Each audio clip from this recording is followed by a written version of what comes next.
Hello everyone, welcome back to my YouTube channel. So in this particular video we will start our chapter 2 अध्याय 2 जिसका नाम है भारतीय संविधान में अधिकार, यानी इंडियन कॉन्स्टिट्यूशन में जो राइट्स होते हैं, फंडामेंटल राइट्स, उसके बारे में हम इस चैप्टर में पढ़ने वाले हैं। वन शॉट वीडियो रहेगी कि वीडियो में अच्छे से आपको समझ आ जाएगा।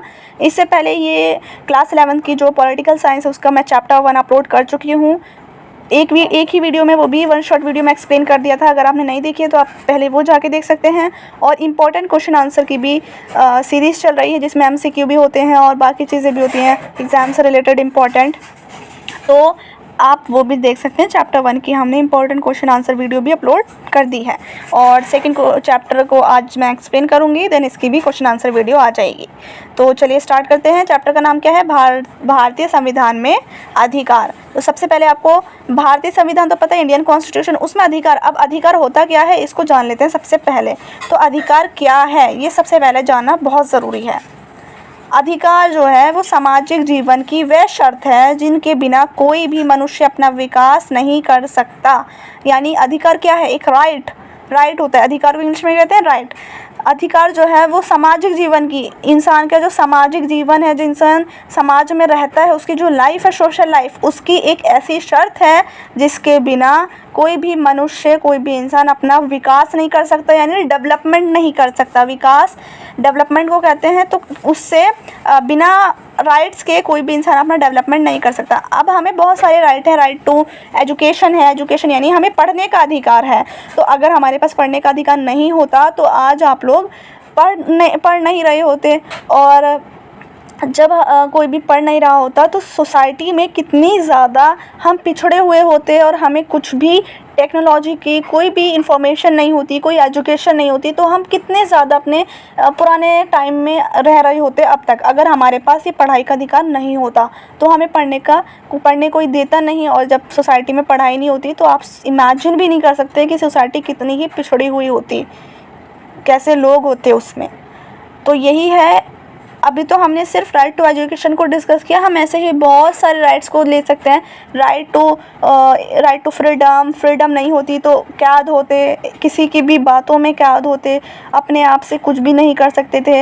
ये बहुत सारे राइट्स हैं जो कि हमारे पास 6 राइट्स हैं। इनका होना बहुत ज़रूरी है अपने डेवलपमेंट के लिए, विकास के लिए। तो आई होप समझ आया होगा अधिकार क्या है। अब हमें किसके पॉइंट्स पढ़ लें? सबसे पहले ये हम पढ़ रहे हैं भारतीय संविधान में अधिकार। जो भारतीय संविधान में अधिकार हैं उसी को हम बेस रखते हुए ये सारे पॉइंट्स इसके पढ़ रहे हैं। तो सबसे पहले हमने पढ़ा कि अधिकार होता क्या है। भारतीय संविधान में अधिकार है ना, तो अधिकार क्या है। अब पढ़ते हैं कर्तव्य क्या होता है, यानी कर्तव्य है क्या इसका भारतीय संविधान में अधिकार का। तो 1976 में 42वें संविधान संशोधन में नागरिकों के मौलिक कर्तव्यों की सूची को शामिल किया गया। यानी जो नागरिक है, इंसान है, जो रहते हैं, आम जो जनता है, उसके मौलिक कर्तव्य यानी जो फंडामेंटल एक ड्यूटीज़ होती हैं उनकी एक लिस्ट बनाई गई और उसको शामिल किया गया।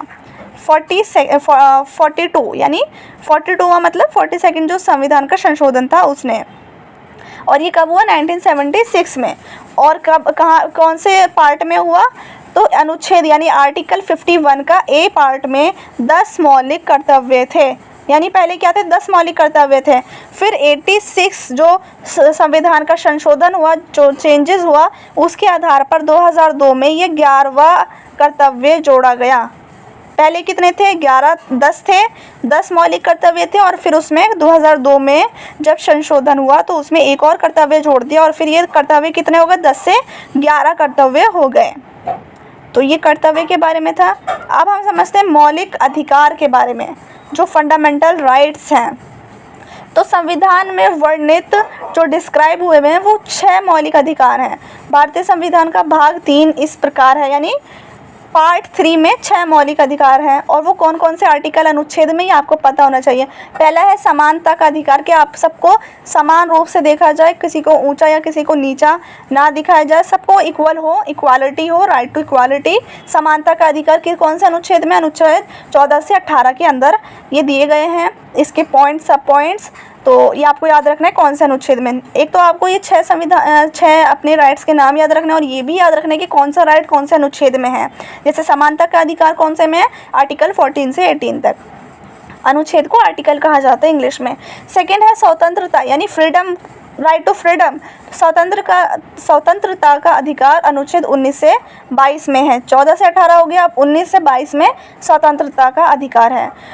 शोषण के विरुद्ध अधिकार यानी किसी का शोषण नहीं हो सकता, इसके विरुद्ध कार्रवाई होगी, सज़ा होगी अगर किसी ने शोषण किया तो इसके विरुद्ध एक अधिकार है, राइट दिया गया है, वो है 23 से 24 आर्टिकल में। 4 है धार्मिक स्वतंत्रता का अधिकार कि आप किसी भी धर्म के हो, आपको खुली छूट है, आज़ादी है, आप अपने किसी भी धर्म को फॉलो कर सकते हैं। कोई भी इंडिया का जो भी इंसान है, मनुष्य है, उस पर कोई ज़ोर ज़बरदस्ती नहीं होगी कि उसको किसी के कहे हुए मुताबिक रिलीजन को फॉलो करना है। वो अपने अनुसार किसी भी रिलीजन को फॉलो कर सकता है, अपनी कोई भी मान्यता को पूरा कर सकता है इंडिया में रहकर। तो ये हमें राइट टू रिलीजन दिया गया है कॉन्स्टिट्यूशन के आर्टिकल अनुच्छेद 25 से 28 के अंदर।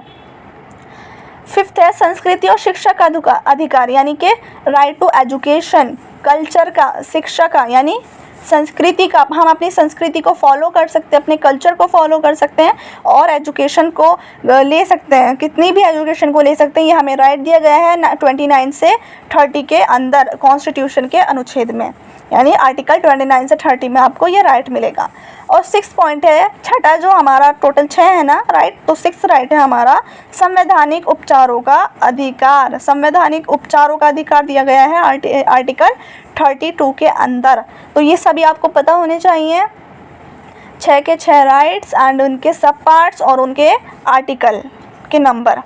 अब हम बात करते हैं अधिकारों की घोषणा के बारे में। तो इसको समझिए, 1928 में पंडित मोतीलाल नेहरू द्वारा अधिकारों की मांग उठाई गई कि लोगों को अधिकार मिलने चाहिए। इनकी मांग किसने उठाई थी? पंडित मोतीलाल नेहरू ने, कि लोगों को इक्वालिटी दो, लोगों को राइट टू एजुकेशन दो, लोगों को राइट टू फ्रीडम दो। ये सारे जो राइट्स इनकी अधिकारों की मांग किसने उठाई? 1928 में उठाई और पंडित मोतीलाल नेहरू ने, ये आपको पता होना चाहिए। मोतीलाल नेहरू समिति ने, यानी इनकी एक कमेटी थी, उसने अधिकारों की मांग को सूचीबद्ध किया, यानी एक सूची में सूचीबद्ध करना यानी एक लिस्ट बना लेना कि ये सारे अधिकार हमें चाहिए, और उसमें उन्होंने अधिकार लिख लिया, 6 के 6 अधिकार जो आज हमारे पास हैं, सूचीबद्ध किया। संविधान में संपत्ति के अधिकार को 44, संपत्ति का जो अधिकार है उसको 44वें संवैधानिक संशोधन, या जब 44वां संवैधानिक संशोधन हुआ तो उसके द्वारा मौलिक अधिकारों की सूची से हटा दिया गया था। यानी इसमें एक और था, वो कौन सा था? संपत्ति का अधिकार, के संपत्ति का अधिकार होना चाहिए, तो ये हटा दिया गया था। कब हटा दिया गया था? जब संशोधन हुआ, 44वां संशोधन, उसमें फंडामेंटल राइट्स की लिस्ट से जो एक और 7वां था, जो संपत्ति का अधिकार था, उसको रिमूव कर दिया गया था। तो ये आपको पता होना चाहिए कौन सा रिमूव हुआ, कब रिमूव हुआ और किसने फंडामेंटल राइट्स को सूचीबद्ध किया और कब किया। अब हम पढ़ते हैं निवारक नज़रबंदी। निवारक नज़रबंदी में क्या है, देखिए ये क्या होता है। निवारक नज़रबंदी किसे कहते हैं? सामान्यतः किसी व्यक्ति को तब गिरफ्तार करते हैं जब उसने अपराध किया हो। किसको कब गिरफ्तार करते हैं? गिरफ्तार करना यानी उसको पुलिस गिरफ्तार कर लेना, हथकड़ी पहना के जेल में डालना। कब होता है ये? जब किसी ने कोई अपराध किया हो, अपराध यानी डाका डाला हो, चोरी की हो, मर्डर किया हो, कोई भी केस हो उस पर, तब उसको गिरफ्तार कर लिया जाता है। पर इसके अपवाद भी हैं, यानी अपवाद क्या क्या हैं इसके, कि कभी कभी किसी व्यक्ति को इस आशंका पर भी गिरफ्तार किया जाता है कि वो कोई गैर कानूनी कार्य करने वाला है। यानी हमें ये नहीं पता कि उसने कोई अपराध किया है या नहीं, लेकिन हमें ये आशंका है कि हाँ उसने किया होगा, यानी प्रूफ नहीं है हमारे पास कोई, बट गिरफ्तार क्यों किया है? क्योंकि उनको, पुलिस वालों को ऐसा लगता है कि ये इस अपराध में मिला हुआ है, या इसने अपराध करने की साजिश करी है, या जो अपराध हुआ है उसमें इसका कोई भी हाथ है, तो उसको कार्रवाई करने के लिए भी उसको गिरफ्तार कर लिया जाता है। चाहे वो अब निर्दोष हो या सही हो, कार्रवाई के लिए उसको गिरफ्तार किया जाता है और फिर उसे वर्णित प्रक्रिया का पालन किए बिना ही कुछ समय के लिए जेल भेज दिया जाता है, और फिर उसको ना ही कोई वर्णित प्रक्रिया का पालन होता है, बिना उसको कुछ समय के लिए जेल भी भेज दिया जा सकता है। उसको जेल में रहना पड़ता है क्योंकि उसके ऊपर आशंका होती है पुलिस वालों की कि इसने अपराध किया होगा, या कोई ना कोई छोटा मोटा उनको कहीं ना कहीं से प्रूफ मिलता है। इसे ही कहते हैं निवारक नज़रबंदी। अब आपको पता होना चाहिए निवारक नज़रबंदी अगर आ गया तो आपको क्या लिखना है। ये बहुत इजी सा है जो आपको इसके अंदर लिखना है। गिरफ्तार वाला कि हम गिरफ्तार कब करते हैं और कभी कभी कब कर लेते हैं, और जेल भेज सकते हैं बिना किसके के आशंका के तौर पे, तो ये आपको लिखना है निवारक नज़रबंदी में। अब हम बात करते हैं राज्य के नीति निर्देशक सिद्धांत। तो राज्य के नीति निर्देशक सिद्धांत क्या होते हैं, इनके बारे में पढ़ते हैं। पहला है, सबसे पहले क्या लिखा है, स्वतंत्र भारत में सभी नागरिकों में समानता और कल्याण लेने के लिए राज्य के नीति निर्देशक सिद्धांत किसके लिए हैं? स्वतंत्र भारत में भारत के अंदर सभी नागरिकों में एक तो समानता हो और उनको कल्याण मिल सके, सब में इक्वालिटी करने के लिए ये स्वतंत्र भारत में राज्य के जो नीति निर्देशक सिद्धांत हैं इनको लागू किया गया। मौलिक अधिकारों के अलावा कई नियमों को संशोधित किया गया, यानी मौलिक अधिकार जो थे फंडामेंटल राइट्स हैं उनके अलावा राज्य के जो नीति निर्देशक सिद्धांत हैं उनको संशोधित किया गया कई नियमों को। तो उन नियमों में ये आ गए नीति निर्देशक सिद्धांत, ये भी बहुत ज़रूरी हैं। राजनीति के निर्देशात्मक सिद्धांतों के तहत सरकारों को इसी तरह से नीति निर्देश दिए गए, नीति निर्देश दिए गए सरकारों को, जिन्हें अदालत में चुनौती नहीं दी जा सकती लेकिन लागू करने के लिए कहा जा सकता है। यानी अदालत में चुनौती तो नहीं दी जा सकती लेकिन लागू करने के लिए इसको ज़रूर कहा जा सकता है। तो ये सरकार की जिम्मेदारी है कि इसे लागू किया जा सकता है। किसको? राज्य के नीति निर्देशक सिद्धांत को। ये राज्य के होते, स्टेट के होते हैं, और इनमें बहुत सारी इंपॉर्टेंट चीज़ें हैं नीति निर्देशक सिद्धांत में जो कि जानना बहुत ज़रूरी है। अब हमारा आता है मुख्य बिंदु जो कि हम पढ़ने वाले। अभी तक हमने सिर्फ और सिर्फ ये टेबल को समझा है, इस टेबल को समझा है। अब हम आगे क्या पढ़ेंगे? अब हम मुख्य बिंदु देखते हैं हमें पढ़ना क्या क्या है इस चैप्टर में। तो हमें मुख्य बिंदु देख लेते हैं क्या क्या पढ़ना है, फिर हम इसको अच्छे से एक्सप्लेन करके समझ लेंगे। ये 10 पॉइंट है जो आपको इस चैप्टर में समझने ज़रूरी हैं। तो ये मुख्य बिंदु में क्या क्या है मेन पॉइंट्स? सबसे पहला है अधिकार का अर्थ और महत्व, यानी पहला आपको समझना है कि अधिकार का क्या अर्थ होता है और क्या महत्व है अधिकार का। दूसरा आपको पढ़ना है अधिकारों का घोषणा पत्र किसको कहते हैं, इसको भी समझ लेंगे। तीसरा है भारतीय संविधान में मौलिक अधिकार क्या होते हैं, उसको भी समझ लेंगे अच्छे से। सामान्य अधिकार क्या होते हैं और मौलिक अधिकार क्या होते हैं। और फिर 6th है, ये 5th तक तो ये बहुत इजी हैं, और फिर 6th थोड़ा सा आपको अच्छे से समझना है, ज़रूरी है।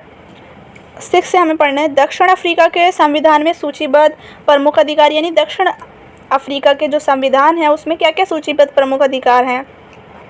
राज्य के नीति निर्देशक तत्व जो कि अभी हमने देखा, ये हमने अभी टेबल की फॉर्म में अभी देखा था। अभी तक हमने छोटा सा टेबल की फॉर्म में एक देख लिया इम्पोर्टेंट्स क्या क्या है, बट अब हम इसको थोड़ा सा अच्छे से डीपली पढ़ेंगे। राज्य के नीति निर्देशक तत्व के बाद हम पढ़ेंगे नागरिकों के मौलिक कर्तव्य क्या होते हैं, और फिर 9th और 10th हमारा रहेगा नीति निर्देशक तत्व और मौलिक अधिकारों में क्या संबंध है, यानी एक नीति निर्देशक तत्व और एक मौलिक अधिकार, इनमें क्या संबंध है, और एक हम पढ़ेंगे इनमें क्या अंतर है। संबंध और अंतर, ये दोनों चीज़ें पढ़नी है, नीति निर्देशक और मौलिक अधिकारों के इसके संबंध और अंतर, इन बिटवीन। अब हम स्टार्ट करते हैं। सबसे पहला हमारा क्या था, अधिकार। अधिकार क्या होता है, फिर अधिकारों का घोषणा पत्र। तो सबसे पहले अधिकारों के बारे में जानते हैं।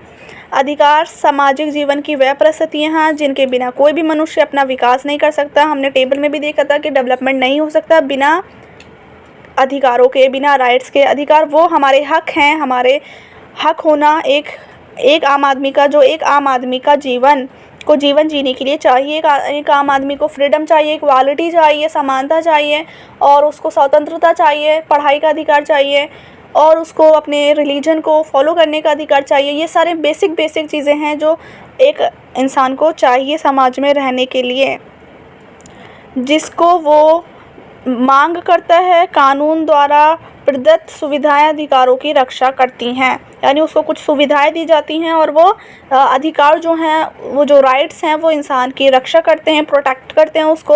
और वो जिसकी मांग कर सकता है कानून द्वारा, यानी अगर उसके साथ कोई भी गलत होता है, कोई उसको फोर्स करता है, कोई उसको अपने रिलीजन के लिए फोर्स करता है, पढ़ाई के लिए मना करता है, या और कोई भी उसको गलत काम उसके साथ करवाता है जो उसको अधिकार दिए गए हैं उससे के अलावा कुछ उसके साथ गलत होता है, उसको कोई अधिकारों को फॉलो नहीं करने देता, तो वो कानून द्वारा उसकी मांग कर सकता है। उसको फुल अधिकार है, यानी फुल राइट्स हैं कानून के पास जाकर उसको शिकायत करना कि उसके अधिकार उसको नहीं दिए जा रहे। तो ये हो गया अधिकार के बारे में। अब पढ़ते हैं अधिकारों का घोषणा पत्र। अधिकतर लोकतांत्रिक देशों में नागरिकों के अधिकारों को संविधान में सूचीबद्ध कर दिया गया है, यानी बहुत सारे जो अधिकतर लोकतांत्रिक देश हैं उसमें क्या किया गया है, लोकतांत्रिक देशों में नागरिकों के जो अधिकार हैं, लोकतांत्रिक देश, सबसे पहले आपको ये समझना है लोकतांत्रिक देश क्या होता है। लोकतांत्रिक देश ऐसा होता है जिसमें लोगों की राय को वैल्यू दी जाती है। जो वहाँ के आम आदमी हैं, वहाँ उनके लोगों को एक राइट्स मिलते हैं और लोग ही अपने उम्मीदवार को चुनते हैं, चुनाव द्वारा वोटिंग के थ्रू हाईएस्ट वोट वाले को चुन लेते हैं। तो लोकतांत्रिक जो लोगों का तंत्र हो उसी को लोकतांत्रिक देश कहते हैं, जिसमें लोगों की चलती हो। तो अधिकतर जो लोकतांत्रिक देश हैं उसमें नागरिकों के अधिकार को संविधान में सूचीबद्ध कर दिया गया। हर देश में क्या कर दिया गया, जो लोकतांत्रिक देश है मैक्सिमम सब में एक लिस्ट बना ली गई है संविधान के अंदर ही उनके अधिकारों की, उनके राइट्स की, लोगों की। ऐसी सूची को अधिकतर को घोषणा पत्र कहते हैं। अब ये जो लिस्ट है ना, बहुत सारे अधिकारों की, राइट्स की जो लिस्ट है, उसी को क्या कहा जाता है, घोषणा पत्र। उस लिस्ट को घोषणा पत्र कहा जाता है, जिसकी मांग 1928 में पंडित मोतीलाल नेहरू जी ने उठाई थी। किसने उठाई थी इसकी मांग? 1928 में पंडित मोतीलाल नेहरू जी ने। और ये बहुत इंपॉर्टेंट राइट्स थे जो कि उन्होंने हमारे लिए, आज जो हम इतने खुली सांस ले पाते हैं, फ्री हैं, इक्वालिटी में हैं, और इतने सारे जो हमारे पास आज राइट हैं, वो किसकी वजह से, किसने शुरुआत की थी उसकी? पंडित मोतीलाल नेहरू जी ने। आज उनकी वजह से हमारे पास इतनी ज़्यादा फ्रीडम है, इक्वालिटी है, राइट्स हैं। अब हम थर्ड पढ़ते हैं, भारतीय संविधान में मौलिक अधिकार, भारतीय संविधान में फंडामेंटल राइट्स।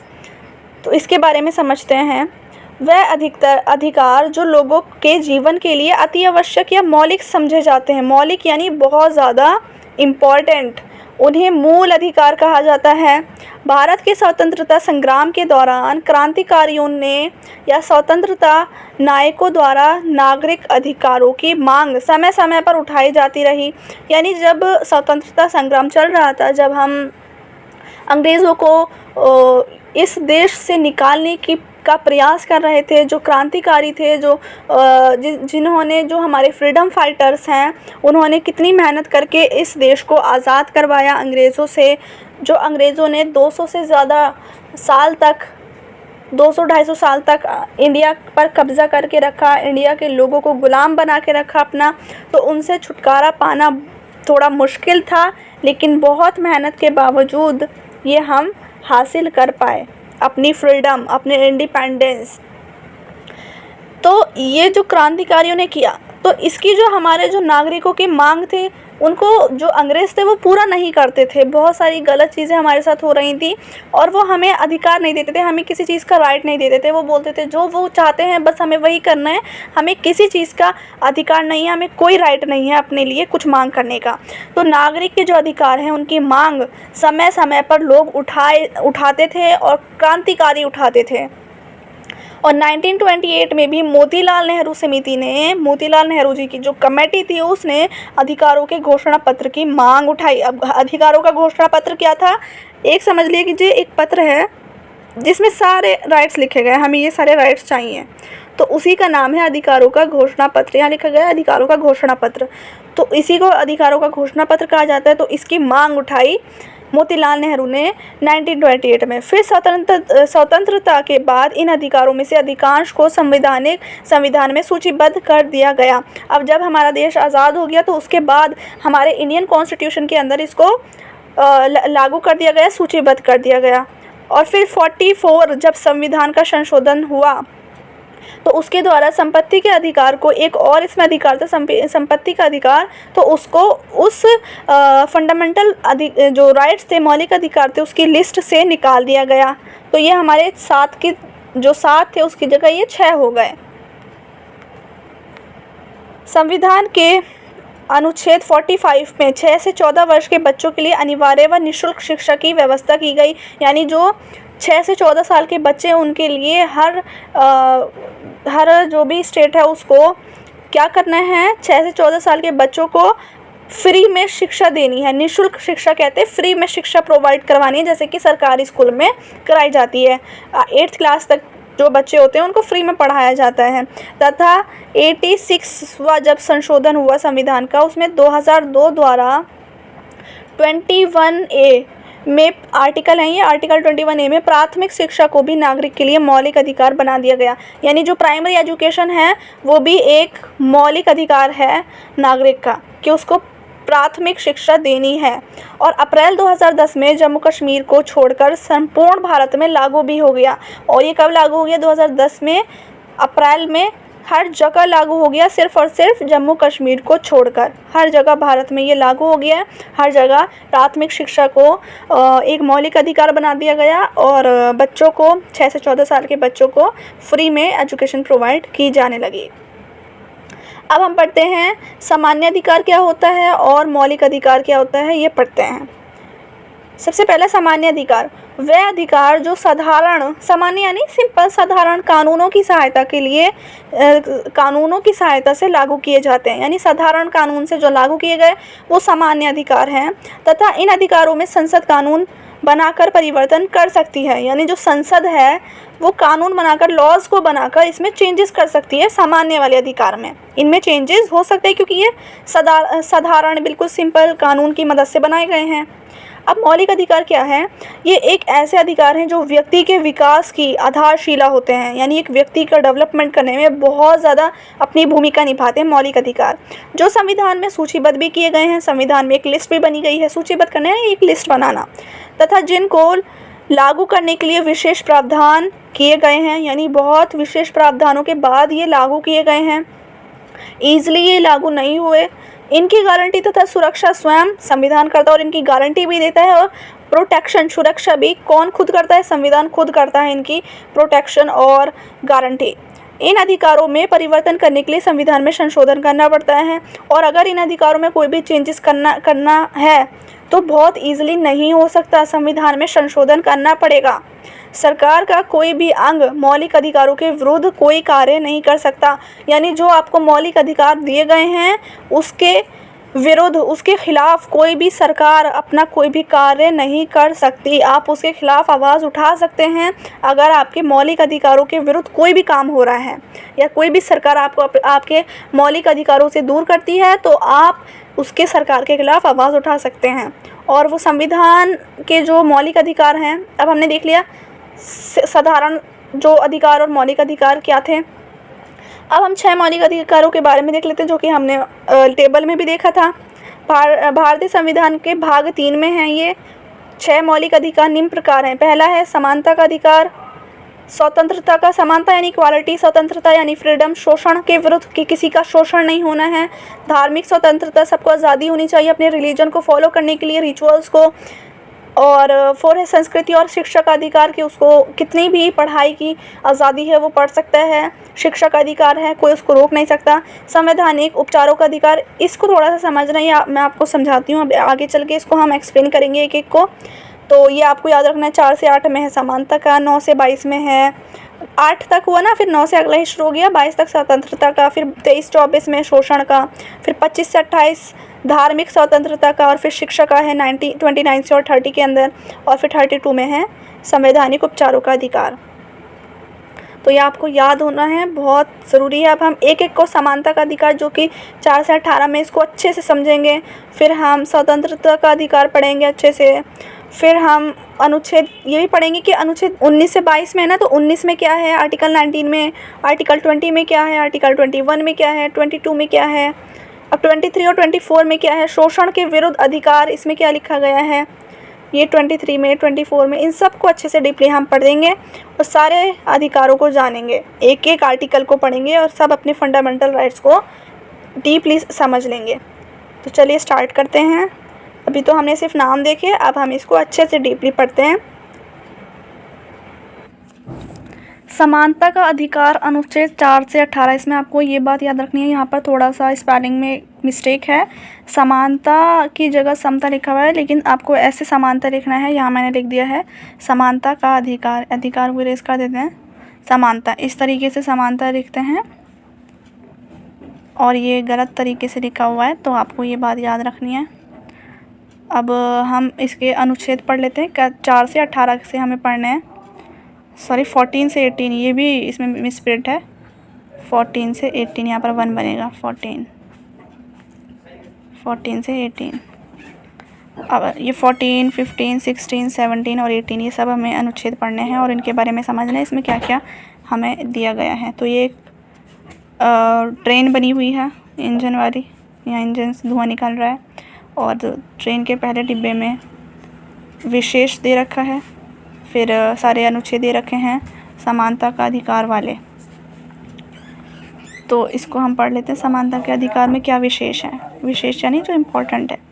1978 में संविधान के 44वें संशोधन द्वारा मौलिक अधिकारों की सूची से संपत्ति के अधिकार, यानी हम ये थर्ड टाइम पढ़ रहे हैं आई थिंक, संपत्ति के अधिकार को हटा दिया गया, अनुच्छेद 31 को हटा दिया गया और 30 तक रहने दिया गया। इसे अनुच्छेद 301 के तहत एक साधारण कानूनी अधिकार बना दिया गया, यानी एक साधारण अधिकार बना दिया गया संपत्ति वाला, और इससे मौलिक अधिकार से निकाल कर उसमें साधारण वाले में डाल दिया गया। अभी हमने पढ़ा था ना, साधारण वाले होते हैं और मौलिक वाले होते हैं, तो उसको संपत्ति वाले को साधारण में डाल दिया। तो ये इसमें विशेष में यही है। अब हम जानते हैं ये इंपॉर्टेंट है।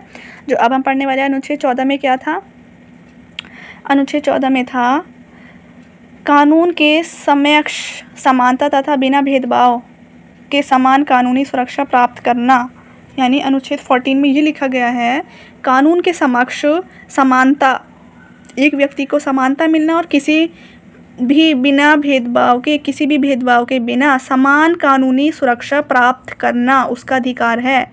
14 में अगर किसी को ऐसा नहीं मिल रहा, उसको समान जो कानूनी सुरक्षा प्राप्त करना, समानता प्राप्त करना अगर उसको नहीं हो रही, उसके साथ भेदभाव हो रहा है, तो वो अनुच्छेद 14 के तहत अपने जो भी उसके खिलाफ ऐसा कर रहा है वो उसके खिलाफ केस कर सकता है।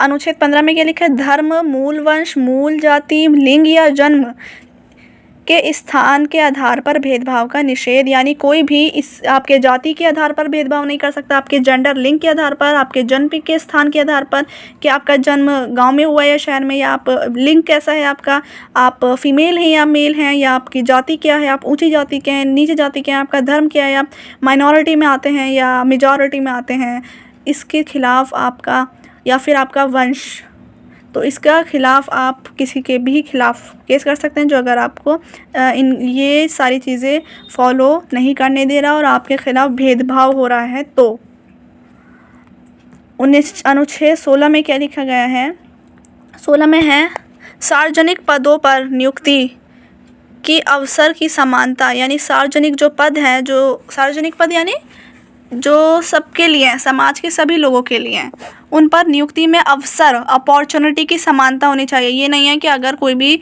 सार्वजनिक पद है या कोई भी समझ लीजिए पोस्ट है, गवर्नमेंट की पोस्ट है, वो उसमें समानता नहीं मिल रही है, अपॉर्चुनिटी सिर्फ एक प्रकार के लोगों को मिल रही है, या तो सिर्फ मेल्स को मिल रही है या फिर सिर्फ फीमेल्स को मिल रही है, ऐसी कोई भेदभाव हो रहा है, या फिर सिर्फ जाति को देखकर मिल रही है। ये किसी भी चीज़ को, किसी भी उसमें समानता नहीं मिल रही, सभी लोगों को नहीं मिल रही, सिर्फ अमीर लोगों को मिल रही है, गरीबों को नहीं मिल रही, या जो गांव में पैदा हुआ उसको नहीं मिल रही, ऐसा कुछ भी अगर है तो ये अनुच्छेद 16 में लिखा गया है।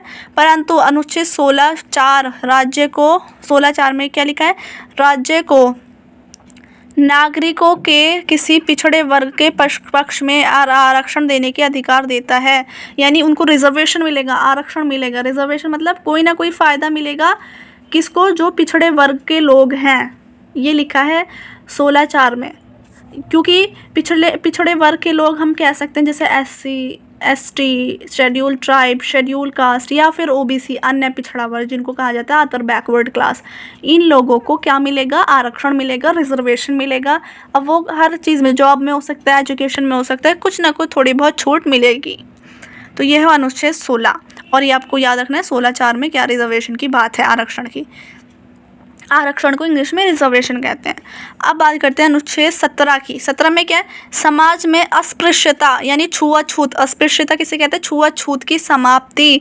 अगर किसी के साथ समाज में छुआछूत की समाप्ति नहीं होती, किसी के साथ ऐसा हो रहा है कि उसको उसके छुए हुए कोई भी सामान को गंदा माना जा रहा है और उसके साथ ऐसा पुराने ज़माने वाला बर्ताव हो रहा है कि अगर उसने कोई चीज़ सामान छू लिया तो उसको बहुत गंदा माना जा रहा है, उसके साथ ऐसे अजीब सा बिहेवियर रख रहे हैं लोग, तो वो अनुच्छेद 17 के तहत उस पर कानून की कार्यवाही करवा सकता है।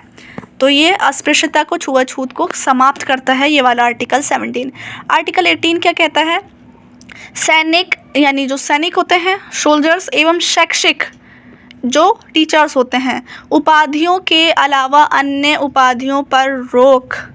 यानी आप सैनिक को उपाधि दे सकते हैं, शैक्षिक यानी जो टीचर्स हैं, प्रोफेसर्स हैं, उनको उपाधि दे सकते हैं, उनके अलावा अन्य उपाधियों पर रोक लगानी है। किसी और को उपाधि नहीं मिल सकती सैनिक और शैक्षिक उपाधि के अलावा। अगर किसी को मिलती है तो वो 18 अनुच्छेद के तहत उसके खिलाफ कानून की कार्यवाही कर सकता है। अब हमने ये सारे देख लिए 14 से 18 तक, और 14 से 18 किस में आते हैं? समानता के अधिकार में। अब हम देखेंगे 18 तक देख लिया, अब हम 19 से बात करेंगे। अनुच्छेद 19 से 22 ये किस में आते हैं? स्वतंत्रता का अधिकार। सबसे पहले 19 की बात करते हैं। इस अनुच्छेद के द्वारा भारत के नागरिकों को विशेष रूप से 6 बुनियादी स्वतंत्रताएं दी गई हैं। यानी अनुच्छेद 19 में, आर्टिकल 19 में भारत के नागरिक जो हैं उनको 6 बुनियादी स्वतंत्रताएं दी गई हैं, फ्रीडम दी गए हैं। क्या है वो 6 स्वतंत्रताएं? पहला है भाषण एवं अभिव्यक्ति। भाषण की और अभिव्यक्ति की स्वतंत्रता है, कोई भी भाषण दे सकता है। दूसरा, बिना हथियारों के शांतिपूर्वक सम्मेलन, यानी वो कोई भी सम्मेलन में पार्टिसिपेट कर सकता है, शांतिपूर्वक होना चाहिए और बिना हथियारों के होना चाहिए। थर्ड क्या है? संघ और संगठन बनाने की स्वतंत्रता, यानी आप कोई भी अपना लोगों को मिला के, अपने किसी भी लोगों को मिला के कोई भी ऑर्गेनाइजेशन या संघ बना सकते हैं, कम्युनिटी बिल्ड कर सकते हैं, कुछ भी बना सकते हैं, ग्रुप वगैरह। 4 है भारत के किसी भी भूभाग में भ्रमण करने, यानी कोई भी आप भूभाग में किसी भी हिस्से में भ्रमण कर सकते हैं, ये आपको आज़ादी है। 5th है भारत के किसी भी भूभाग में निवास करने, यानी किसी भी एरिया में भारत के आप रह सकते हैं, आपको इस चीज़ की भी आज़ादी है।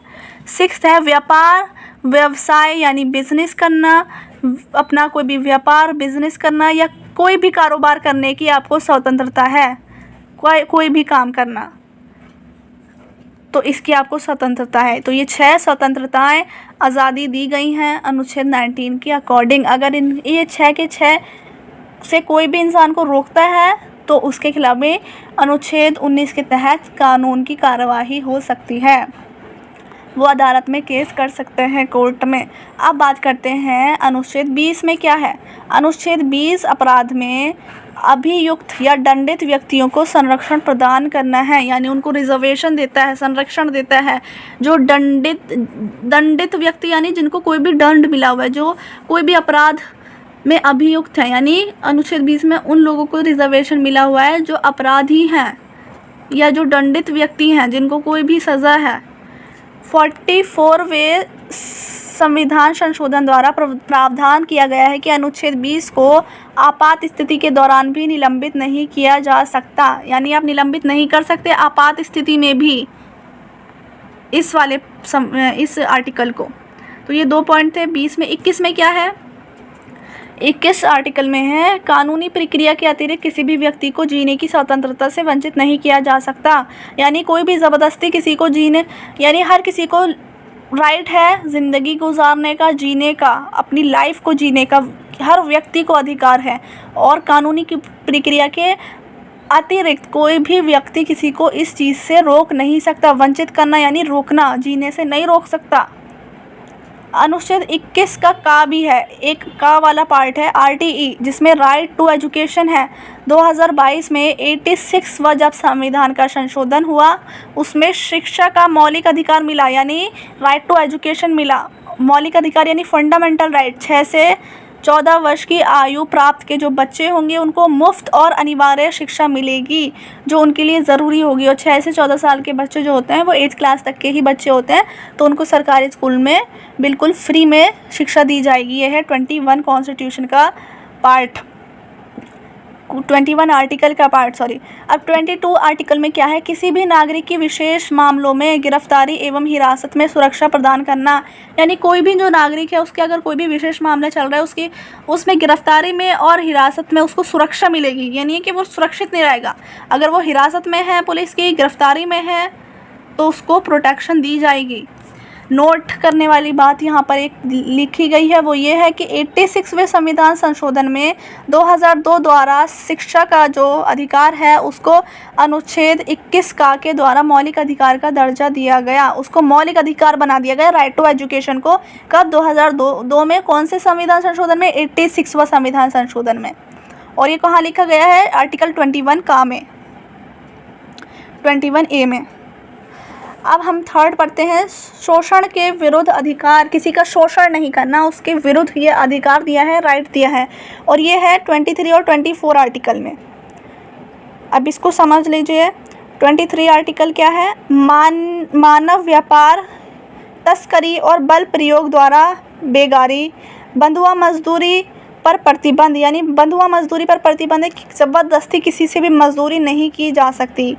जब भारत आज़ाद हुआ तब भारत में कई भागों में दासता और बेगार प्रथा चलती थी, यानी दास बना लिया करते थे लोगों को, गरीब लोगों को दास बना दिया करते थे, और बेगार प्रथा प्रचलित थी ये कि ये तो दास हैं और ये उसी तरीके से रहेंगे, और इनके जो बच्चे होंगे वो भी दास ही बनेंगे। यानी एक बंदा जो है अगर वो निचली जाति का है और वो गरीब है तो वो सेवा ही करेगा पूरी उम्र। किसकी? ऊंची जाति वालों की। तो ये दास प्रथा थी, भारत में चली आ रही थी ये। तो जब भारत आज़ाद हुआ इस पर प्रतिबंध लग गया, इस पर रोक लग गया कि ऐसा नहीं होगा। ज़मींदार किसानों से काम करवाते थे। जो ज़मींदार होते थे, जिनके पास बहुत ज़्यादा ज़मीनें हुआ करती थी, वो अमीर माने जाते थे, और ज़मींदार किसानों से काम करवाते थे परंतु मजदूरी नहीं देते थे। बंधुआ मजदूरी क्या कि मतलब काम तो करवा रहे हैं लेकिन पैसा नहीं दे रहे उनके काम के बदले। आप अगर किसी से काम करवाएंगे तो आपको उसको पैसा देना पड़ेगा, मजदूरी देनी पड़ेगी। मजदूरी नहीं देते थे।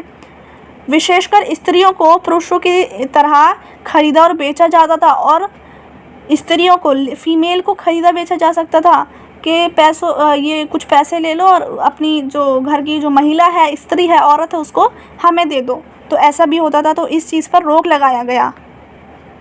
23 पे कि किसी का भी शोषण नहीं होगा। ये सारी चीज़ें शोषण में आती है कि किसी से काम करवा के पैसा ना देना, बंधुआ मजदूरी करवाना, दास प्रथा, या फिर स्त्रियों का बेचना, पुरुषों को भी बेचना, ये सारी चीज़ें शोषण में आती हैं। और ये अनुच्छेद 23 में बताया गया है कि ये सारी चीज़ें गलत है, इसमें आपको राइट मिला गया है।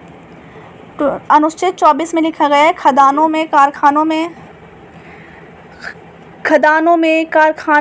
और ख़तरनाक कामों में बच्चों की मनाही, यानी बच्चे काम नहीं करेंगे ऐसी जगहों पर।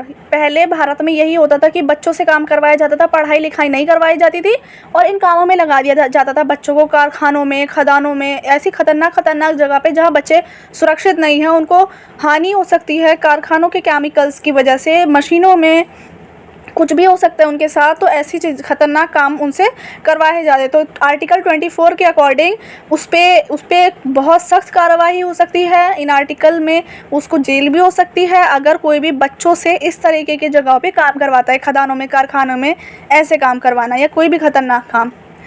और आर्टिकल 24 में ये भी है, इसके अनुसार 14 वर्ष के से कम उम्र के बच्चों को किसी भी जोखिम वाले काम पर नहीं लगाया जाएगा। यानी अगर 14 साल का बच्चा है या 14 साल से कम उम्र का कोई भी बच्चा है तो उसको आप किसी भी काम पर नहीं लगा सकते, जोखिम वाला काम उससे नहीं करवा सकते, क्योंकि वो कम उम्र के बच्चे होते हैं। जैसे कि खदानों में या कारखानों में या इत्यादि और भी कोई भी खतरनाक काम हो सकता है, तो 14 एज से कम वाला बच्चा कोई ऐसा काम नहीं करेगा। और अगर कोई भी कोई भी ऐसा आदमी जो 14 साल से कम उम्र के बच्चों को काम करवाते हुए पकड़ा जाता है तो उसके खिलाफ बहुत कानूनी कार्रवाई होगी।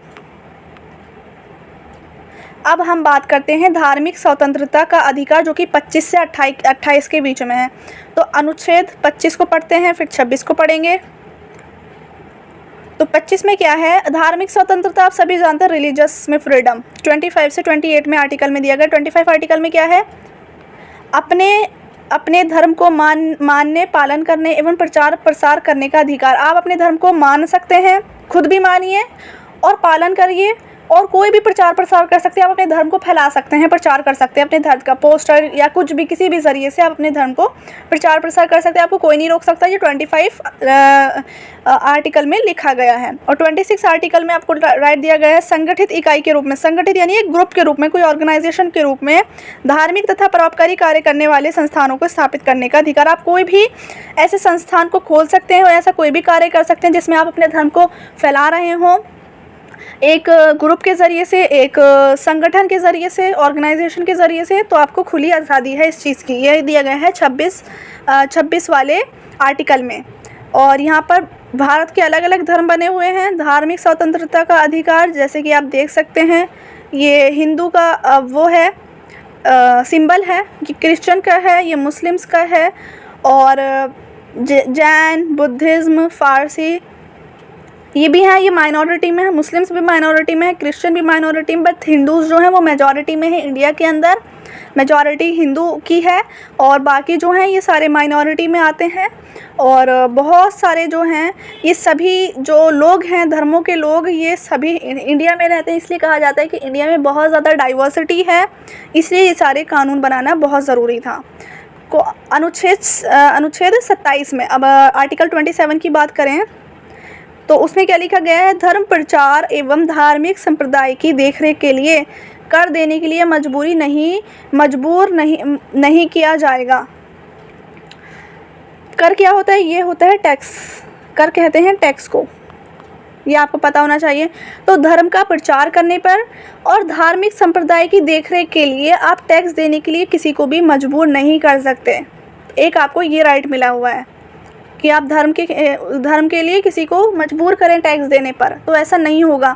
जैसे पहले होता था कि जजिया कर या किसी और ये जजिया कर या तीर्थ यात्रा कर लगाया जाता था, बट ऐसा अब नहीं होगा। और इस राइट में आपको कोई भी, चाहे रिलीजन का हो, वो कोई भी कर नहीं देगा, किसी को भी टैक्स नहीं देगा गवर्नमेंट को। और अगर किसी ने लिया तो उसके खिलाफ कार्रवाई होगी आर्टिकल 27 के अकॉर्डिंग। आर्टिकल 28 में क्या लिखा है, इसको समझिए।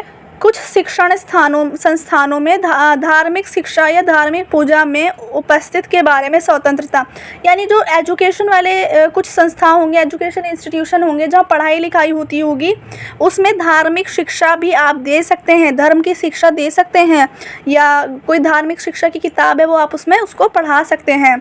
या धार्मिक पूजा में उपस्थिति के बारे में स्वतंत्रता है, धार्मिक पूजा भी करवा सकते हैं संस्थानों में। शिक्षण वाले संस्थानों की बात हो रही है, जैसे स्कूलों में, कॉलेज में प्रेयर होती है, कुछ प्रेयर अलग अलग रिलीजन की होती है वो भी करवाते हैं, कुछ किताबें होती हैं ऐसी जो रिलीजन से रिलेटेड होती हैं वो भी पढ़ाते हैं। तो ये इसकी आज़ादी है।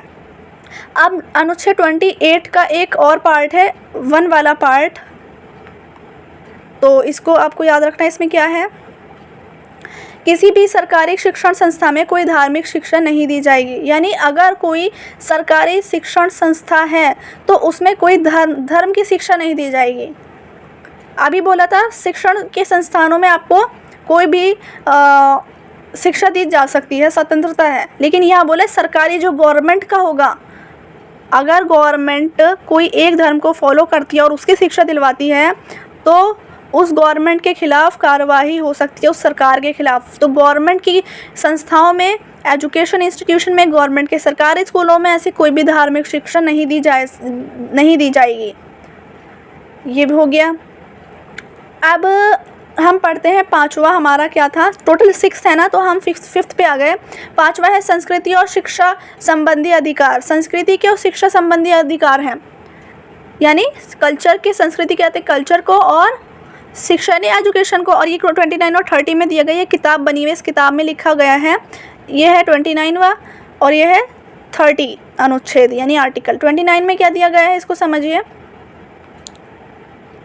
भारत के किसी भी राज्य के नागरिक को अपनी विशेष भाषा, लिपि या संस्कृति को बनाए रखने का अधिकार है।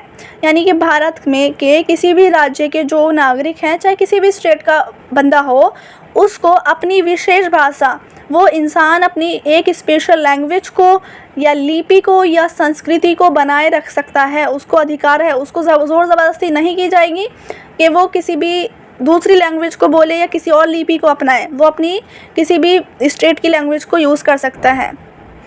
और 30 में है अनुच्छेद, इसके अंतर्गत भाषा तथा धार्मिक अल्पसंख्यकों को, यानी जो रिलीजन के माइनॉरिटी में आते हैं, उनको शिक्षा संस्थानों को स्थापना तथा उनके प्रशासन को चलाने का अधिकार प्रदान करता है। यानी ये लोग, माइनॉरिटी वाले जो अल्पसंख्यक के लोग हैं, ये भी एजुकेशन इंस्टीट्यूशन खोल सकते हैं जहाँ पर ये शिक्षा को फैलाएं और शिक्षा को आगे बढ़ाएं, एजुकेशन दें दूसरों को। ऐसे संस्था ये खोल सकते हैं लोग, माइनॉरिटी वाले भी, जो धर्म के माइनॉरिटी वाले लोग हैं, जो मैंने अभी आपको पर बताया था। तो ये 29 और 30 हमने समझ लिया। अब हम पढ़ते हैं 32, संवैधानिक उपचारों का अधिकार, अनुच्छेद 32। अब आप मुझे कमेंट में बताइए कि 31 कहाँ गया। अभी मैंने आपको वीडियो की स्टार्टिंग में थोड़ा सा बताया था 31 के बारे में। अनुच्छेद 31 जो है कैसे ट्रांसफ़र हुआ था, कहाँ ट्रांसफ़र हुआ था, तो ये आप मुझे बताएंगे कौन सा आर्टिकल 31 में क्या लिखा है, आपको ये बताना है। संविधान के जनक, जो संविधान के जनक हैं, डॉक्टर भीमराव अंबेडकर, ये बहुत इंपॉर्टेंट पॉइंट है और आपको ये याद रखना है। संविधान के जनक कौन है? डॉक्टर भीमराव अंबेडकर। उन्होंने इस आधार को संविधान का हृदय और आत्मा की संज्ञा दी गई है। यानी एक संविधान का, पूरे कॉन्स्टिट्यूशन का जो दिल है और आत्मा है, यानी सोल, आत्मा कहते हैं सोल को, हृदय यानी हार्ट को, ये इसकी संज्ञा दी गई है, आत्मा और हृदय की। कौन से आर्टिकल को? ये आर्टिकल 32 को, इस अधिकार को, संवैधान उपचारों का अधिकार, संवैधानिक उपचारों का अधिकार। और ये हमारा 6th वाला है, यहाँ गलती से 4 लिखा है, हमारा लास्ट है 6 वाला। तो डॉक्टर भीमराव अंबेडकर जो संविधान के जो जनक है, कॉन्स्टिट्यूशन के, जिन्होंने हम बिल्कुल हेड बोल सकते हैं, उन्होंने इस अधिकार को संविधान का हृदय और आत्मा की संज्ञा दी गई है। ये बहुत इंपॉर्टेंट पॉइंट है। और इसके अंतर्गत न्यायालय के कई विशेष आदेश जारी करते हैं, जिन्हें रिट कहते हैं। अब रिट किसे कहते हैं? रिट कि इस संविधान के अकॉर्डिंग न्यायालय जो हैं वो बहुत सारे कई आदेश को जारी करते हैं और उन्हीं को रिट कहा जाता है, जो निम्न प्रकार हैं। किन प्रकार? ये स्टार में दे रखा है। पहला है बंदी प्रत्यक्षीकरण, बंदी प्रत्यक्षीकरण। दूसरा है परमादेश। तीसरा है प्रतिषेध। चौथा है अधिकार पृच्छा। तो 5वां है उत्प्रेषण। तो ये जो 5 चीज़ें जो स्टार में दी गई हैं, इनको लागू कर सकता है न्यायालय। दक्षिण अफ्रीका का संविधान दिसंबर 1996 में लागू हुआ। दक्षिण अफ्रीका का संविधान कब लागू हुआ? 1996 के दिसंबर में, जब रंगभेद वाली सरकार हटने के बाद देश गृह युद्ध के खतरे से जूझ रहा था। यानी जब गृह युद्ध चल रहा था देश में और रंगभेद वाली सरकार जब हट गई थी, उसके बाद दक्षिण अफ्रीका में अधिकारों के घोषणा पत्र यानी जिसमें फंडामेंटल राइट्स दिए गए होते हैं, उसको प्रजातंत्र की आधारशिला है। यानी घोषणा पत्र जो है वो प्रजातंत्र की आधारशिला है। दक्षिण अफ्रीका के संविधान में सूचीबद्ध प्रमुख अधिकार, यानी जो दक्षिण अफ्रीका का जो संविधान है उसमें कौन कौन सी लिस्ट है अधिकारों की, वो देखते हैं। दक्षिण अफ्रीका के एक तो है गरिमा का अधिकार है, निजता का अधिकार है, और कौन कौन से हैं? श्रम संबंधी समुचित व्यवहार का अधिकार है, स्वास्थ्य और पर्यावरण संरक्षण का अधिकार, समुचित आवास का अधिकार, स्वास्थ्य सुविधाएं, भोजन का, पानी और सामाजिक सुरक्षा का अधिकार, बाल अधिकार, बुनियादी और उच्च शिक्षा का अधिकार, सूचना प्राप्त करने का अधिकार और सांस्कृतिक, धार्मिक और भाषाई समुदाय का अधिकार। तो ये सारे जो राइट्स हैं ये कौन से हैं? ये दक्षिण अफ्रीका का जो कॉन्स्टिट्यूशन है उसमें दिए गए हैं। और आपको ये थोड़े से इनके पॉइंट जो हैं पता होने चाहिए। इतना एक्सप्लेन नहीं किया क्योंकि ये इंडिया का नहीं है, दक्षिण अफ्रीका का है, बट थोड़ा थोड़ा आप याद रख सकते हैं। अब हम बात करते हैं राज्य के नीति निर्देशक तत्व क्या होते हैं, और फिर इसके बारे में हम थोड़ा सा इसके बारे में जानेंगे, नीति निर्देशक तत्व के, और फिर हम जानेंगे नागरिकों के मौलिक कर्तव्य क्या होते हैं इसके बारे में, और फिर इन दोनों में क्या डिफरेंस है, क्या अंतर है और क्या सिमिलैरिटी है, क्या समानता है, बस उसको देख लेंगे, फिर हमारा चैप्टर कंप्लीट हो जाएगा। जल्दी से थोड़ा सा 1-2 पॉइंट और हैं, इसको कर लेते हैं, फिर चलिए इस चैप्टर को कॉन्क्लूड करते हैं। राज्य के नीति निर्देशक तत्व क्या होते हैं, तो पहला पॉइंट है स्वतंत्र भारत में सभी नागरिकों में समानता लाने और सबका कल्याण करने के लिए मौलिक अधिकारों के अलावा बहुत से नियमों की ज़रूरत होती है। और जो फंडामेंटल राइट्स के अलावा जो नियम हैं, उनके अलावा जो फंडामेंटल राइट्स है ना, उसके अलावा कई नियमों की ज़रूरत होती है, जिसको राज्य के नीति निर्देशक तत्व के अंदर इंक्लूड किया गया है। राज्य के नीति निर्देशक तत्व के तहत ऐसे ही निगीहित निर्देश सरकार को दिए गए हैं जिनको न्यायालय में चुनौती नहीं दी जा सकती, परंतु इन्हें लागू करने के लिए सरकार से आग्रह किया जा सकता है।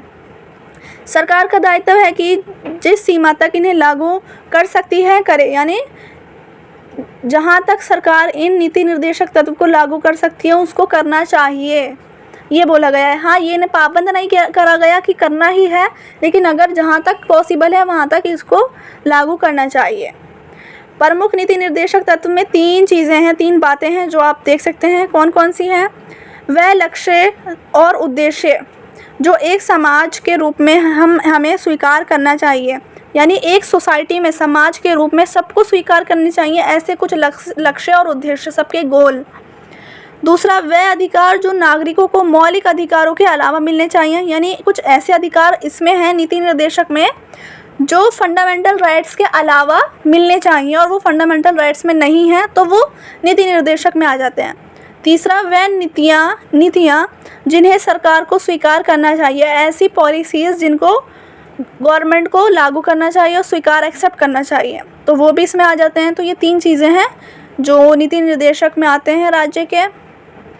अब नागरिकों के मौलिक कर्तव्य क्या हैं, इनको समझ लीजिए।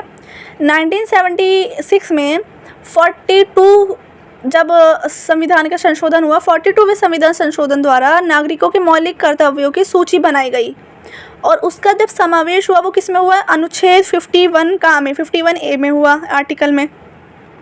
इसके अंतर्गत नागरिकों के 11 मौलिक कर्तव्य हैं, यानी निम्न प्रकार हैं। 11 मौलिक कर्तव्य दिए जो इस पेज पर 4 लिखे गए हैं। पहला है संविधान का पालन करना। एक तो नागरिक का एक जो राइट है, कर्तव्य है, ड्यूटीज़ जो है ना, फंडामेंटल ड्यूटीज़, इनको इंग्लिश में कहा जाता है फंडामेंटल ड्यूटीज़ हर पर्सन की जो इंडिया में रहता है उसकी क्या संविधान को पालन करे, पहला तो यही है। और राष्ट्रध्वज और राष्ट्रगान का सम्मान भी करे, यानी हमारा जो इंडिया का नेशनल एंथम है, राष्ट्रगान है, और जो हमारा तिरंगा है, ध्वज है, उसका सम्मान करे, उसकी रिस्पेक्ट करे। दूसरा है राष्ट्रीय आंदोलन को प्रेरित करने वाले उच्च आदर्शों को हृदय से सजाए रखने, उनका पालन करना, यानी जो राष्ट्र के आंदोलन हुए गए हैं राष्ट्र को आज़ाद करवाने में, और उन राष्ट्रीय आंदोलन को उनकी दिल से रिस्पेक्ट करना। थर्ड है भारत की संप्रभुता, एकता और अखंडता की रक्षा करना, यानी भारत में इतने तरह के जो लोग रहते हैं, इतनी जाति के, इतने धर्मों के, डाइवर्सिटी जो है इंडिया की, उसको बनाए रखना और यूनिटी के साथ रहना, कोई उसमें ब्रदरहुड की फीलिंग के साथ रहना। फोर्थ है राष्ट्र रक्षा एवं सेवा के लिए तत्पर रहना, यानी लोगों की सेवा के लिए रहना और राष्ट्र की रक्षा करना, अपने राष्ट्र को प्रोटेक्ट करना। फिफ्थ है नागरिकों में भाईचारे का निर्माण करना, ब्रदरहुड को अपनाना, नागरिकों में एक भाई की तरह रह सकें। फिफ्थ है हमारी सामाजिक संस्कृति की गौरवशाली परंपरा के महत्व को समझें और उसको बनाए रखें, यानी जो हमारी कुछ ऐसी चीज़ें हैं जो परंपरा से चली आ रही हैं उसको बनाए रखना, अपनी संस्कृति को और उसके महत्व को समझना। प्राकृतिक पर्यावरण का संरक्षण करना, यानी एक ही वाला पॉइंट उसमें भी था ना दक्षिण अफ्रीका के राइट्स में, तो ये हमने अपने ड्यूटीज़ में लिखा गया है। प्राकृतिक पर्यावरण यानी हमारा जो इन्वायरमेंट है, नेचुरल इन्वायरमेंट, उसका संरक्षण करना और उसको प्रोटेक्शन देना। यानी पेड़ पौधों को काटने से रोकना और बचाना अपने पर्यावरण को। नेक्स्ट है 8th पॉइंट, वैज्ञानिक दृष्टिकोण, मानववाद और ज्ञानार्जन तथा सुधार की संभावना का विकास करें और सार्वजनिक संपत्ति की सुरक्षा रखें। स्वच्छ भारत अभियान को सफल बनाएं और हिंसा से दूर रहें, यानी हिंसा नहीं करनी, लड़ाई झगड़े नहीं करने, स्वच्छ भारत अभियान को सफल बनाने में मदद करनी है। व्यक्तिगत और सामूहिक गतिविधियों के सभी क्षेत्रों में उत्कर्ष की और बढ़ने के प्रयास करना है, यानी कोई भी व्यक्तिगत गतिविधियों या सामूहिक गतिविधियों, हर क्षेत्र में उसको बढ़ाने का विकास करना है। नेक्स्ट जो है हमारा जो 11th पॉइंट है वो है माता पिता या संरक्षण द्वारा 6 से 14 साल के बच्चों हेतु प्राथमिक शिक्षा प्रदान करना उनको। ये संशोधन 86 में हुआ है और 14 साल से 6 से 14 साल के बच्चों को फ्री एजुकेशन देनी है और प्राथमिक शिक्षा देनी है। प्राथमिक यानी प्राइमरी एजुकेशन देनी है सभी को। तो ये है हमारे कुछ फंडामेंटल ड्यूटीज़ लोगों की। अब हम इसमें संबंध देख लेते हैं, नीति निर्देशक तत्व में और मौलिक अधिकारों में क्या संबंध है और या क्या अंतर है, डिफरेंस क्या है। तो दोनों में क्या संबंध है, सबसे पहले संबंध देख लेते हैं। 2 पॉइंट है संबंध के, दोनों एक दूसरे के पूरक हैं एक तो, ठीक है। जहाँ मौलिक अधिकार सरकार के कुछ कार्यों पर प्रतिबंध लगाते हैं, यानी सरकार मौलिक जो अधिकार है ना वो सरकार के कामों पर रिस्ट्रिक्शंस लगाते थे, प्रतिबंध लगा देते हैं, रोक लगा देते हैं। वही नीति निर्देशक तत्व उसे कुछ कार्य करने की प्रेरणा भी देते हैं। नीति निर्देशक बोलते हैं सरकार को कि ये काम करना चाहिए, और जो मौलिक अधिकार हैं वो रोक लगाते हैं कि ये काम नहीं भी करना है। और मौलिक अधिकार खास तौर पर व्यक्ति के अधिकारों को संरक्षित करते हैं कि ये व्यक्ति के हैं, एक पर्सन के हैं, आम जनता के हैं। वहीं जो नीति निर्देशक तत्व हैं वो पूरे समाज के हित की बात करते हैं, यानी पूरी सोसाइटी के, और सोसाइटी में रह रहे जो इंडिविजुअल लोग, एक पर्सन है वो, उसकी बात कौन करता है, उसके बाद मौलिक अधिकार करते हैं। बट नीति निर्देशक जो हैं वो पूरे समाज की बात करते हैं। तो ये 2 पॉइंट आपको याद रखने हैं। अब हम बात करते हैं इसमें अंतर क्या है। इसके अंतर के कुछ 4-5 पॉइंट है, इसको समझ लीजिए, फिर इसके बाद हमारा चैप्टर कंप्लीट हो जाएगा और फिर क्वेश्चन आंसर की वीडियो आएगी नेक्स्ट। तो पहला क्या है अंतर, पहला अंतर है मौलिक अधिकारों को कानूनी सहयोग प्राप्त है, यानी कानून लॉज जो है वो उसको प्राप्त है, मौलिक अधिकारों को कानूनी सहयोग गवर्नमेंट का, परंतु नीति निर्देशक तत्व को कानूनी सहयोग प्राप्त नहीं है। अर्थात मौलिक अधिकारों के उल्लंघन पर आप न्यायालय में जा सकते हैं। अगर आपको कोई आपके फंडामेंटल राइट्स को पूरा नहीं करने दे रहा या उसके खिलाफ कोई आपसे बात करता है तो आप उसके उल्लंघन होने पर न्यायालय जा सकते हैं, लेकिन नीति निर्देशक तत्व के उल्लंघन पर आप न्यायालय नहीं जा सकते। एक तो ये अंतर हो गया। मौलिक अधिकारों का संबंध व्यक्तियों पर है और जो निर्देशक तत्व हैं उनका समाज पर है। अभी हमने देखा था नीति निर्देशक जो है वो समाज के हित की बात करते, पूरी सोसाइटी की, और मौलिक अधिकार एक पर्सन की बात करते, व्यक्ति की। 3rd पॉइंट है मौलिक अधिकार प्राप्त किए जा चुके हैं, जबकि नीति निर्देशक तत्व अभी भी लागू नहीं किए गए हैं कुछ, यानी जो नीति निर्देशक तत्व हैं उनको अभी भी लागू नहीं किया गया और मौलिक अधिकार प्राप्त भी हो गए लोगों को। 4th पॉइंट है मौलिक अधिकारों का उद्देश्य, जो फंडामेंटल राइट्स हैं उनका उद्देश्य देश में राजनीतिक लोकतंत्र की स्थापना करना है, जबकि नीति निर्देशक तत्व का उद्देश्य सामाजिक और आर्थिक लोकतंत्र की स्थापना करना है। यानी नीति निर्देशक का क्या है उद्देश्य, क्या है गोल के, सामाजिक और आर्थिक लोकतंत्र, और मौलिक अधिकार का क्या है, राजनीतिक लोकतंत्र। तो ये भी एक पॉइंट आपको याद रखना है अंतर वाला। और एक अंतर का लास्ट पॉइंट ये है कि मौलिक अधिकार व्यक्ति के कल्याण को बढ़ावा देते हैं, व्यक्ति का कल्याण हो सके, ग्रोथ हो सके, जबकि जो नीति निर्देशक तत्व है वो समुदाय के कल्याण को बढ़ावा देते हैं। समुदाय यानी ग्रुप को, पूरे समुदाय की बात करते हैं, जबकि ये एक व्यक्ति के कल्याण की बात करते हैं।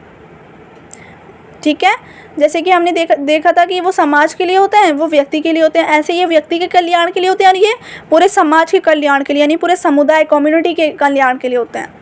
तो ये इसमें डिफरेंस थे, हमने ये भी देख लिया। तो हमारा चैप्टर पूरा कंप्लीट होता है। आई होप आपको समझ आया होगा। कोई डाउट है तो कमेंट सेक्शन में ड्रॉप कर दें एंड वीडियो को ज़रूर शेयर करें अपने ग्रुप्स में, अपने फ्रेंड्स के साथ, ताकि उनका भी बेनिफिट हो सके। and if you like my video, then please share it and don't forget to subscribe my YouTube channel. Thank you for watching my video. Take care and bye bye.